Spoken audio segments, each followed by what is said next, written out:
Bonjour à tous, aujourd'hui je vous propose un tuto bricolage. Comment purger son arrivée d'eau quand on est tout seul. Vous allez voir, c'est très simple. Allez, bon visionnage. Donc voilà, là on est dans la cuisine. On a déplacé les arrivées d'eau pour l'évier, puisqu'il va être décalé avec le départ pour la machine à laver. Donc avant, il se trouvait donc à cette hauteur-là, et donc il a été déplacé à peu près de 50 cm. Donc c'est du tube en cuivre, donc il y a une soudure de fait sur les deux tubes, sur les coudes.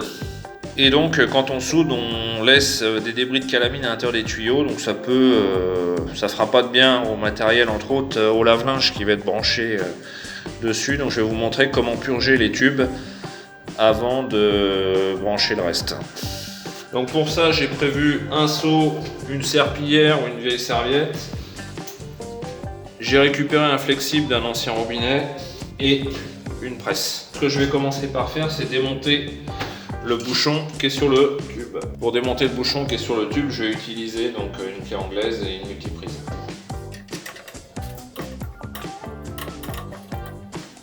Alors bien sûr, avant de faire ça, il faut couper l'eau. Là, j'ai coupé l'arrivée d'eau. Forcément, on va avoir quelques gouttes. Ils vont sortir. Voilà. Je mets mon petit flexible. Alors même chose, si à proximité vous avez des prises électriques, il faut bien sûr les couper avant. Vous voyez que là j'ai quand même eu quelques projections et l'eau et l'électricité ça fait pas bon ménage. Bon, dans ce cas là ici de toute façon je suis coupé au tableau. Je serre. Voilà, modérément. Donc j'ai le seau, je vais mettre là. Donc le risque, c'est que quand on va remettre la pression, comme je ne suis pas à côté, c'est que l'eau ne soit pas dans le seau. Donc on va essayer de caler ça avec une presse.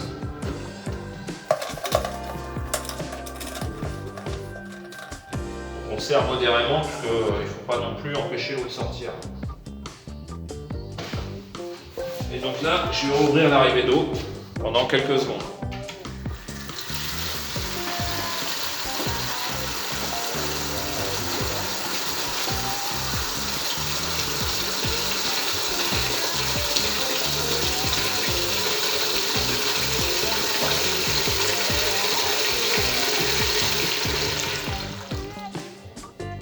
Donc voilà, là j'ai fait couler l'équivalent de 3-4 litres.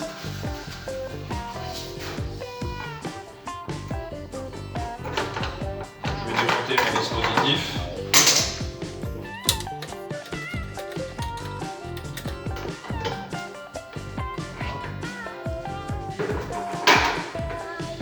Et donc en attendant de mettre mon robinet, j'en mets mon joint et mon bouchon.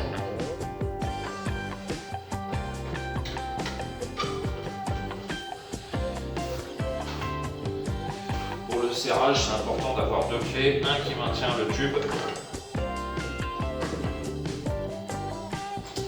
et l'autre qui serre.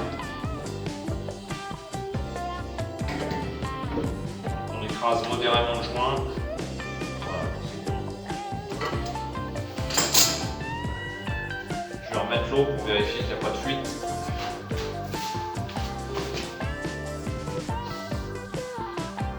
Voilà, c'est bon. C'est terminé.